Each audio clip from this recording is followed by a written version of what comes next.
आज्ञा बालिकुदा महाविद्यालय मुख्य समस्या होची अध्यापक पदवी पूरण। आज्ञा बालिकुदा महाविद्यालय बहुत विभाग में अध्यापक सीट फाँका पड़ी एवं द्वितीय होची बालिकुदा महाविद्यालय शौचालय सुविधा।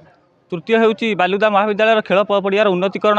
चतुर्थ होची बालिकुदा महाविद्यालय जो मुख्य फाटक रही तार मध्य उन्नतीकरण एवं जो मेन रोड को जो कॉलेज जो रास्ता रही तार संजोगर उन्नतीकरण। आज्ञा विभिन्न समस्या घेर में बालिकुदा महाविद्यालय आज अच्छी। एपाई आम जिलापाल को एक दाबीपत्र देचु एवं पूर्वर जिलापाल को तीन थर दाबीपत्र आम दे आसी कि तुरंत समाधान किसी होना।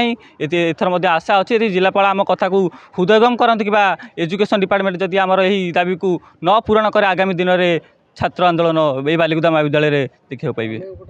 यहीटा ठीक लाइब्रेरी खोलू ना पिला सठिक समय बही पाऊना। आगे से कार्यकारी होना जो ई लाइब्रेरीटा होची से कार्यकारी होना। आज्ञा पिला बहुत अवहेलित हो जराजीर्ण अवस्था पिला माने बालिकुदा महाविद्यालय पाठ पढ़ुं।